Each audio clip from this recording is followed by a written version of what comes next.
Buenas noches y bienvenidos una semana más a Miradas de Asturias. Esta noche vamos a visitar uno de los concejos donde la mar y la montaña ha hecho de él uno de los lugares más emblemáticos para el turismo en Asturias. Esta noche vamos a disfrutar del concejo de Llanes. El concejo de Llanes está situado en el extremo oriental del Principado de Asturias. Todo el litoral llanisco está repleto de bellas playas y hermosos acantilados. Esto unido a sus montes elevados en su lado sur, los cuales están casi al borde de sus playas, hace que este concejo tenga verdaderamente contrastes naturales muy singulares. Este concejo tiene una superficie de más de 263 kilómetros cuadrados, con una población que supera los 14.600 habitantes. Limita al sur con los concejos de Onís, Cabrales, Peñamellera Alta y Peñamellera Baja.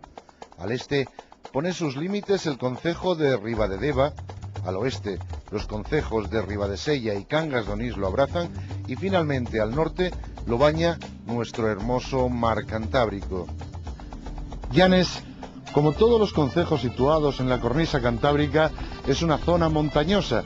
Aquí tenemos la máxima cumbre en Peñablanca, con más de 1100 metros de altura. El pueblo del Mazuco se encuentra situado a la sombra de ella. El río Cabra o de San Yuste, que nace en el Ojo de Borbolla, se une en Carranzo con riachuelos que vienen de Caristanos, Gancioso y Prado, y siguen por Tres Grandas, y tras una travesía de 5 kilómetros de sur a norte, desemboca en el mar cerca del islote de Santiuste, no lejos del llamado Bufón, una roca milenaria que está horadada a través del tiempo por las aguas del Cantábrico. De ella, cada vez que el mar choca, sale un chorro con un bramido singular, dando nombre precisamente a eso, al bufón. La actividad pesquera estuvo en boga entre gran parte de sus habitantes hasta el comienzo de una gran crisis a principios del siglo XX. Esto obligó a la población a dedicarse a la agricultura o a la ganadería, y muchos tuvieron que emigrar a América. Los primeros pobladores de Llanes se sitúan en la época prehistórica. Allí vivieron astures y cántabros. Prueba de ello son la gran cantidad de grutas diseminadas por todo el concejo.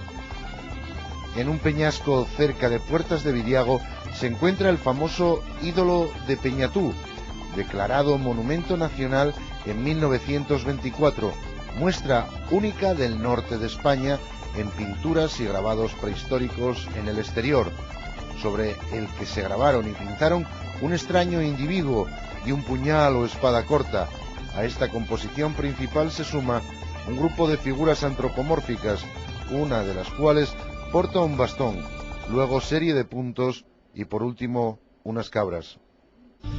El conjunto de Peñatu o Peñatú está datado del año 1500 a.C. y desde luego estos territorios fueron habitados por la tribu cántabra de los orgenomescos en época romana. Está fechado, está datado, pero sin embargo no han quedado castros ni pueblos fortificados de la época.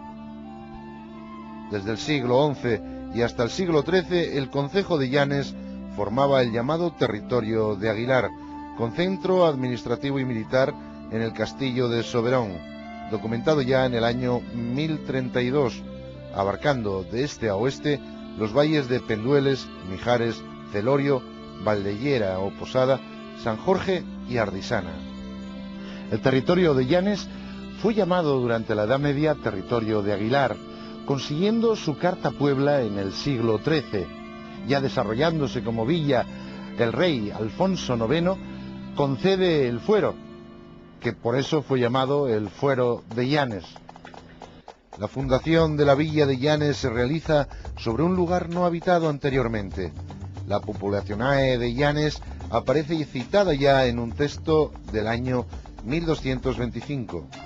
En 1270, Alfonso X aumenta sus derechos con el Fuero de Benavente, confirmado este en 1333 por Alfonso XI. Ya en esos momentos hacía gala de su condición de centro comercial del oriente asturiano y activo puerto pesquero. Enseguida contó con una muralla e intramuros una gran iglesia, la parroquial de Santa María del concejo de Llanes, el hospital de peregrinos de San Roque, así como varios mercados. Nunca mejor sitio para hablar de los hombres de la mar, sobre todo de la parte de Llanes, cuando estamos aquí, en el Castillo del Rey, construido en el siglo XVI. Desde aquí partieron los barcos San Nicolás, Santa Ana y San Telmo para la gran armada de Felipe II.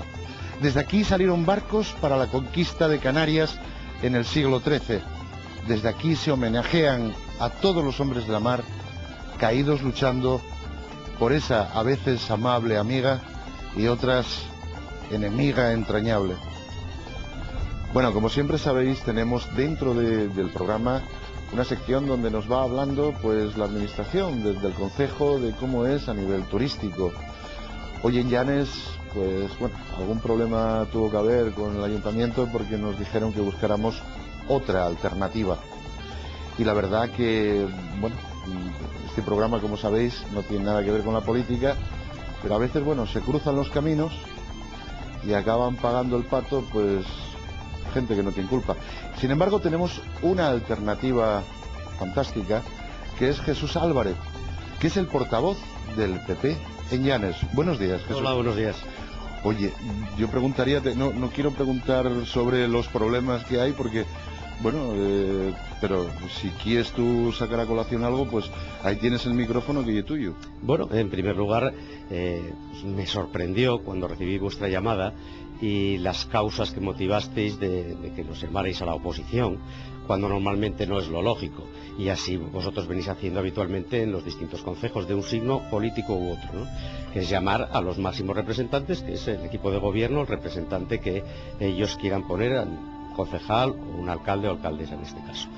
Desde el Partido Popular, lógicamente, y yo particularmente no entiendo los vetos a ningún medio de información bajo ningún concepto en un Estado de Derecho libre y democrático como es el nuestro.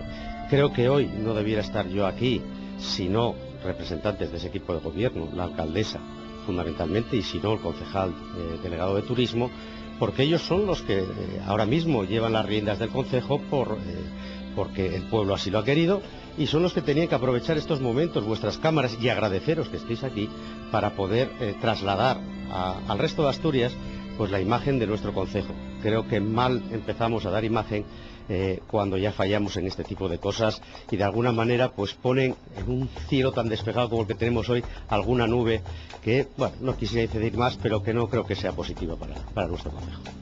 Bueno, pues yo creo que a partir de aquí vamos a hacer una línea turística y vamos a ver lo guapo del paisaje y del paisanaje a tus ojos, Jesús. ¿Cómo oye el concejo de Llanes? Bueno, el concejo de Llanes ha escrito, hablado y visto mucho. Difícilmente puedo tener una visión objetiva porque me considero llanisco, porque vivo aquí, porque soy un auténtico enamorado de este concejo y de la comarca en general del oriente de Asturias y de los picos de Europa. Llanes es un concejo amplio, un territorio bastante extenso, es también físicamente muy variado. Tenemos una costa muy bonita, una costa grande, muy larga, una pequeña meseta, muy pequeña, estrecha, que rápidamente nos entronca con la Sierra del Cuera, que es como si fuera la columna vertebral de este concejo de este a oeste, y que ya rápidamente alumbra hacia los picos de Europa. Entonces yo creo que la belleza física que tiene Llanes es conocida prácticamente por todo el mundo y es digna de ver en un día como hoy especialmente, por ese contraste mar y montaña, por ese contraste también, por otra parte, turístico, veraniego, cosmopolita, de lo que puede ser la villa, unido a su emigración, a sus turistas de Madrid y del extranjero, con el paisaje rural también, de las gentes del campo, de las gentes de la pesca, que hacen de todo ello, creo que un collage muy interesante para cualquier visitante que pudiéramos tener. Testigo mudo de la historia, de esa historia de aquí, del concejo de Llanes, donde muchos llaniscos buscaban fortuna y iban a trabajar a tierras lejanas, México, Argentina, es precisamente este aguacate. Está con nosotros Luis Manuel. Y Luis Manuel nos puede contar mucho de este enorme aguacate, porque conoció la historia. Buenos días, Luis Manuel, ¿cómo estamos? Bueno, vamos tirando, sí.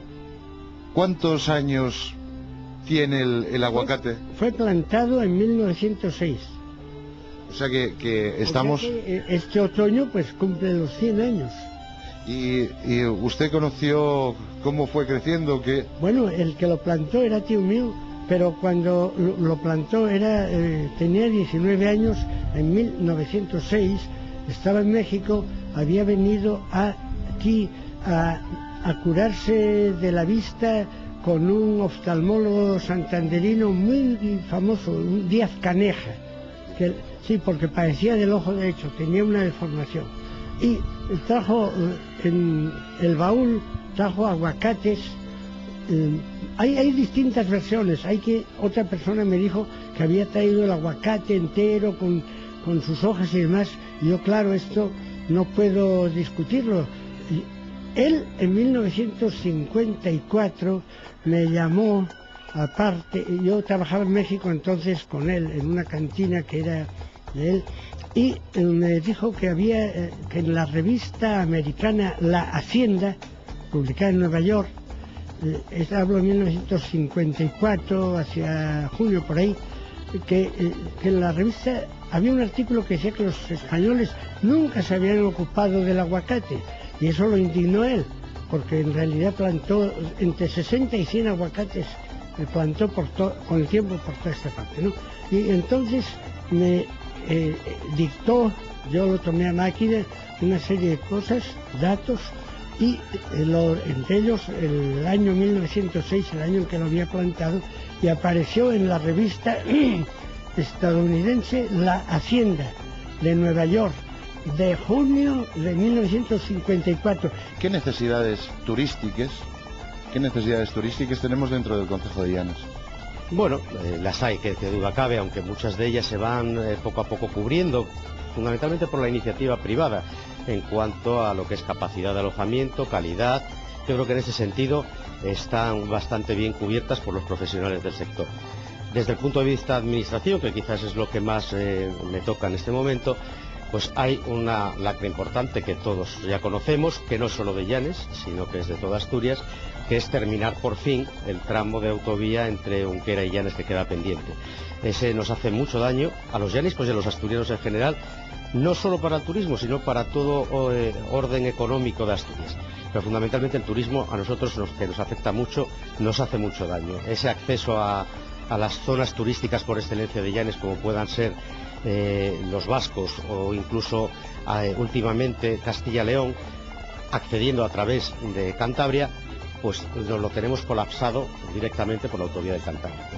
Ya luego dentro del concejo, pues en Llanes, fundamentalmente en la villa, tenemos un problema por la propia morfología que tiene la villa de comunicaciones y de circulación. Son aceras estrechas, porque son calles estrechas, y fundamentalmente la falta de aparcamiento, que es yo creo que la asignatura pendiente que tenemos desde hace muchos años, que esta legislatura se había propuesto el equipo actual de gobierno solventar, y que ya en las postrimerías de la misma, porque apenas queda menos de un año para que termine, queda sin solucionar. Yo creo que esos son autovía del Cantábrico y aparcamientos los lastres principales que puede tener el concejo de Llanes desde el punto de vista turístico. Bueno, pues debemos, cuando venimos al concejo de Llanes, parar y ver el museo etnográfico aquí, en Porrúa. Y la verdad, recibo llamadas, cartas que me hablan, de los intereses que tenemos en el uso y las costumbres asturianas. Claro que las tengo, pero estamos fajados en un tempus que, como bien dice aquello de tempus fugit, cada vez nos fugit más, y el problema está en el tiempo, en el minutaje que tenemos. Por eso siempre vamos como más al meollo de la cuestión.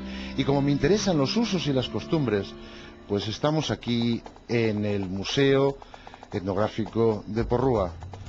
Y vamos a hablar con... Maite. Maite, imagínate que yo soy un turista, soy 135 kilos de turista y vengo a ver el Museo Etnográfico aquí en Porrúa. ¿Qué me puedo encontrar? Bueno, pues te vas a encontrar, pues como, bueno, puedes ver aquí, tenemos un conjunto de casas es un barrio muy antiguo del pueblo, se llama Yacín, y en él se recogen, pues por una parte, salas con exposiciones temáticas dedicadas a actividades tradicionales, y luego, por otro lado, tenemos representada, recreada, lo que es la casería tradicional. Por una parte está la reproducción de la casa típica, el llagar, la cuadra, y como no, otro elemento muy importante, el hórreo. El hórreo. ¿De cuántos años podemos hablar de la casa en la que en estos momentos nos encontramos? Pues este conjunto es de dos épocas. Es una parte del 18 y luego hay una construcción posterior, una ampliación del 19, el más antiguo del 18. Si tuviéramos aquí alguna pieza súper interesante, o de esas piezas que, bueno, que ya sabes, tú que estás aquí responsable de ello, que siempre queremos bien a los dos fíos, pero siempre hay uno que nos hace más tilín, yo qué sé. ¿Cuál sería esa pieza? Bueno, pues tenemos una pieza muy interesante y muy importante aquí en el museo, que es una teja muy antigua del monasterio de San Antolín de Bedón, que está firmada por el abad del monasterio, y la tenemos de hecho en una vitrina ahí. ¿Podemos verla? Sí, claro que sí. Pues, oye, mira, yo creo que ya que estamos aquí, aparte de ver Porrúa, vamos a ver el museo, y creo que podemos ir y se lo enseñamos. Vamos a verlo ahora mismo. Venga, vamos para allá.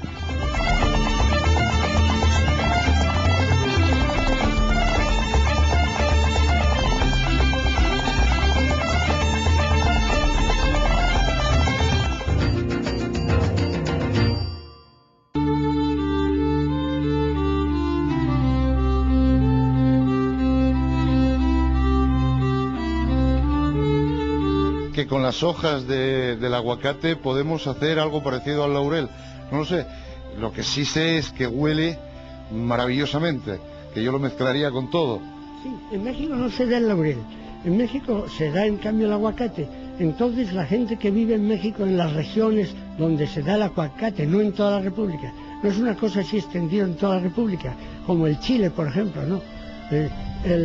O la fruta del aguacate, pero emplear la hoja del aguacate para guisos, por ejemplo, con frijoles o arroz o cosas así, es muy usual. Luis Manuel, usted nace en México. Nací en 1923 en México, sí, hijo de dos porruanos. Mi padre había escapado, como era usual, aquí los mozos todos escapaban de África, de Cuba, etcétera, de la mili, porque la mili se llevaba mucha gente. Había mucha sangría. En Cuba más bien era por el paludismo y esas cosas, ¿no? Por ejemplo, el fundador de aquí de la dinastía, llamado el tío Manuel, o yo debo llamarle mi tío Manuel Sordo, el inglés, había estado en Cuba X años y había ascendido allí en el ejército. Y cuando vino, pues él fundó toda esta, juntó aquí y se dedicó a cultivar el manzano y a hacer sidra. Así nació el llagar, y él tenía aquí taberna y tienda de ultramarinos y esas cosas. Cuando usted vuelve a España, ya para quedar, ¿cómo vio el concejo que había visto en aquellos años? Verás, yo más bien fui una pelota de ping-pong. Un poco fuera lo normal, porque mis padres tenían en México, mi padre tenía una cantina muy buena en México, y se casó, llevó a mi madre para allá, y nací en 1923, en junio, en la calle Bolívar, o sea, un sitio muy céntrico, muy cerca de la catedral, la cantina está por allí también, y mi vida en México fue yo era enclenque, es lo malo. Era muy listo aquí, pero era enclenque, y el médico le dijo a mi madre que me llevara mucho a Chapultepec, un parque donde había muchos ahuehuetes, que son una especie de sauces, pero de enorme altura. Arriba de estos ahuehuetes anidaban los zopilotes, una especie de buitres pequeños que hay en México, ¿no? Todavía me tocó verlos cuando regresé a México después. ¿Cuál es el futuro turístico, pues a corto, medio, largo plazo de Llanes? Bueno, yo creo que va unido Llanes, quizás como puerta de ese paraíso que es Asturias, como emblema o bandera del turismo en Asturias, el futuro del turismo en Llanes va íntimamente unido al propio que pueda desarrollar Asturias. Como en Asturias siempre hemos padecido, digamos, de un padrinazgo de la administración regional muy alto, dependemos mucho de esas políticas que se planteen desde el Principado de Asturias por medios económicos y demás. Yo lo veo halagüeño, en el sentido de que Llanes, su potencial humano, de paisanaje y desde luego el de paisaje, si no nos lo cargamos, pues va a seguir estando ahí para disfrute y solaz de cualquier turista que nos venga. Entonces, en ese sentido está bien en el sentido, como antes te comentaba, de los profesionales del sector, de que tienen mucha iniciativa, mucho arranque, y creo que están haciendo las cosas bien. Hay que tender hacia una especialización en calidad, empezar a seleccionar no tanto a los individuos que vengan, sino a dar unos servicios y demostrar que somos capaces de tener un nivel alto para dar los servicios y de alguna manera cubrir las necesidades de nuestros visitantes. Todo eso está ahí, pero no debemos dejarnos caer en el turismo fácil, en dejarnos llevar por la ola, porque ahora vienen muchos visitantes, se están creando segundas residencias, etcétera, y pues dejarnos llevar y que la marea nos arrastre. Creo que hay que especializarse, hay que poner calidad a los servicios. Y luego, pues el gran problema nuestro de toda la costa llanisca es la falta la temporalidad absoluta que tenemos en el turismo. Es decir, dependemos mucho del verano, de cómo nos venga el verano, y la parte de otoño, primavera y sobre todo el invierno hay que buscar. No tengo la varita mágica para dar soluciones. Hay que buscar alternativas, hay que buscar atracciones para el turista de fuera en esos meses en los que es muy difícil atraer al turista nacional y extranjero. Veía pasar un automóvil y decía, este es un Chevrolet, este es un Ford, este es un Renault, este es un Studebaker. Sí, a los 5 años. Sí. Y a esa edad murió mi abuela, entonces mi madre con nosotros vino acá. Y aquí estuve desde 1928 hasta 1948. Entre tanto, en esos años, pues fui al instituto, después hice la reválida en Oviedo, después fui a Comillas. Prefiero aquí tender un discreto silencio, porque mi opinión sobre esa parte de mi vida puede ofender a muchas personas. Jesús, yo preguntaríate, que siempre lo hago, ¿cuál es el rincón que guardas en tu corazón? Ese sitio donde nunca lo comentamos a nadie para poder ir allí y disfrutarlo. Ya sé que es muy difícil contestar, pero bueno, ¿cuál es ese rincón de tu corazón? Bueno, yo rincones en Llanes tengo muchos, por distintas actividades, ¿no? Desde la bolera de Pancar, donde jugué a los bolos y prácticamente me crié, la playa de Puerto Chico en la villa de Llanes, donde disfruté de mi adolescencia y de mis amistades. Y luego, pero yo creo que un sitio que además no es secreto ni mucho menos, porque es un secreto a voces, yo creo que el que más define Llanes, y a mí particularmente es la imagen que creo que cualquiera que venga a Llanes debe de llevarse, es un día como hoy estar en el Paseo San Pedro y ver el mar y el Cuera, porque creo que no hay nada que se pueda igualar a esa visión.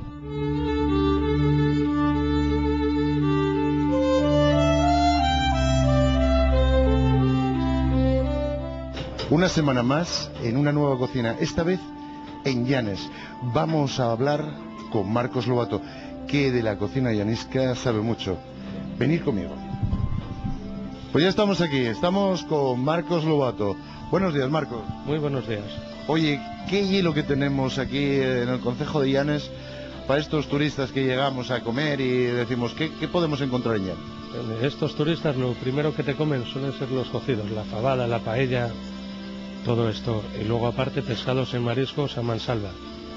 Pero hay algo especial ahí en esa fabada que me tienes preparado, porque mucha gente dirá, contra, les faves comes en toda Asturias, pero ¿con qué les vamos a comer hoy? Hoy vamos a comerles con panruque.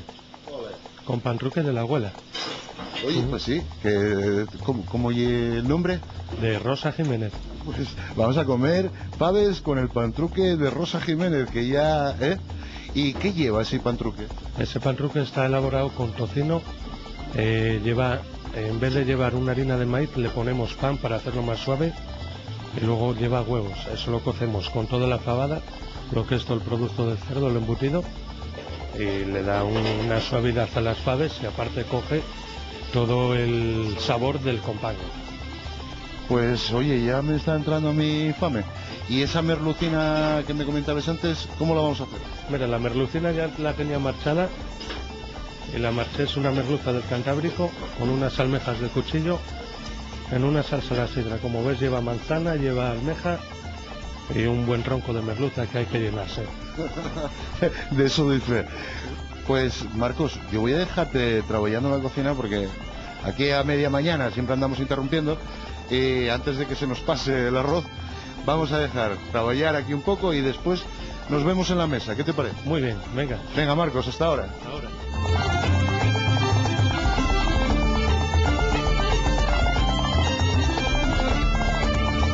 Bueno, pues ya estamos aquí en la mesa y con una mesa que bueno, tiene una pinta esto riquísimo. Cuéntame Marcos, el pantruco que vemos ahí y lo que me comentabas con la fabada, ¿no? Lo que te dije que hacía la abuela. Doña Rosa, sí. Oye, estoy viendo que hay un tochu de merluza de agárrate que hay curva. Es una buena razón, sí señor, hay que dar bien de comer.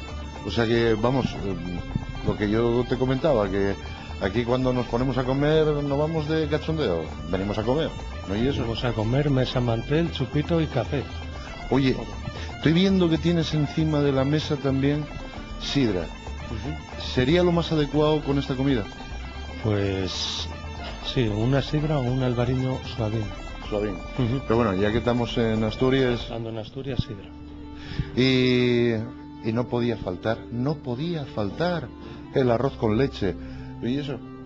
Oye, con leche y requemado. La verdad es que el arroz con leche y un plato típico, un postre típico asturiano. Es de toda Asturias. Por ejemplo, los vascos hacen una especie de arroz con leche con nueces. Sí. Aquí es con arroz. Sí, con nueces y leche. Nueces y leche. Claro, también hacen una sidra, pero bueno, como esta... Como esta no hay ninguna. Oye, y la abuela también sé que hace postres caseros. O sea que tenemos un arroz con leche que es casero. Es de ella.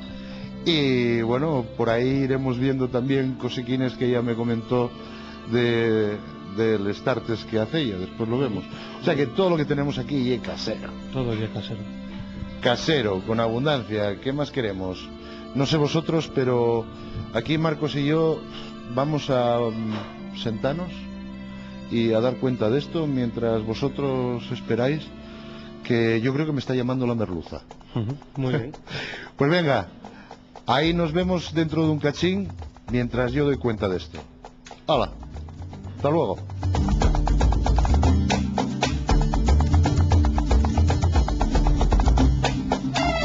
Hombre, desde luego, venir a Llanes es venir a disfrutar. Entonces, los llaniscos estamos orgullosos y nos sentimos orgullosos de recibir a todo el mundo con los brazos abiertos. No quedarse solo en el Llanes aparente, en el Llanes Villa, quizás demasiado manido ya, que también hay que verlo, pero hay que buscar un poco también las raíces de los pueblos, el Valle Oscuro, que le llamamos a la zona de la Borbolla, Tres Grandas, el Valle de Ardisana, Caldueño, puntos recónditos donde todavía vemos el sentir del Asturias rural en toda su extensión, y siempre eso, acompañado de unas personas que van a ser muy afables con todo el mundo, que se van a volcar en que esa visita sea todo lo agradable que uno requiere. Y luego desde el punto de vista gastronómico, pues como toda Asturias, pues Llanes también tiene esa calidad, tiene esa categoría gastronómica que nos distingue del resto de España, porque aquí en Asturias comer bien no es difícil, comer mal yo creo que es imposible. Jesús, para nosotros es un honor tenerte aquí en Miradas de Asturias, echándonos un cable con el concejo de Llanes. Muchísimas gracias. Muchas gracias a vosotros. Y claro, en la cantina yo aprendía cómo había que... Pero nunca y siempre fui enamorado de las armas, siempre tuve alguna pistola a mano que solo empleé para matar ratas. Me acuerdo un día... No, tendría demasiado que contar. Nos aleja mucho del aguacate, ¿no? Y no fumo, ¿eh? Que si yo hubiera sido fumador, ahora ya no te estaba hablando. Ya estabas apozado en Cueto el Peral, que es donde está, ahí, mire, de aquí se ve, y es donde está durmiendo el que plantó este aguacate, mi tío Ángel. No, no. Pues, Luis Manuel, muchísimas gracias. No, no. Y espero que aguante con esa fuerza y ese vigor. Te agradezco tu indudable buena voluntad. Ojalá, mira, aquí veo una hoja de aguacate muy guapa. Ojalá.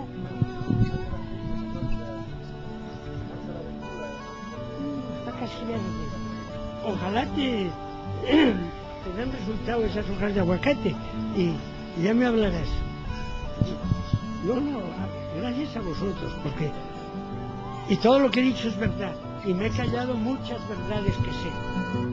Tu gitana llave viña, me lo digas pues no lo sé, si saldré de esta aventura, o sin el amor. Cuando miro al mar, no dejo de pensar en todos y cada uno de los llaniscos, también de todos los asturianos, que tuvieron que dejar esta hermosa tierra y emigrar para poder vivir. La añoranza de sus familias, de sus paisanos y de este paisaje tuvieron por fuerza que dejarlos atrás y luchar para salir adelante. No todos hicieron las Américas y muchos quedaron en el camino, en tierras extrañas y lejanas, enterrados únicamente con sus recuerdos. Aún, hoy en día, nuestros jóvenes siguen emigrando para poder vivir. Por ello, permitidme que hoy brinde miradas de Asturias por todos aquellos que, siendo paisanos nuestros, trabajan y luchan con la añoranza de su tierra. Emigrantes asturianos, va por todos vosotros.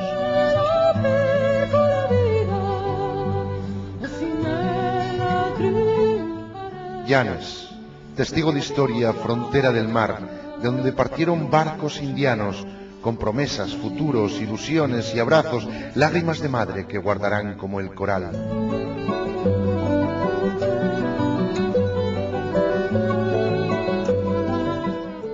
El recuerdo en la mente, ilusiones en el morral, una gaita desgarra el aire en el muelle. Adiós, adiós Llanes, el cuera, todo entre nubes quedó atrás.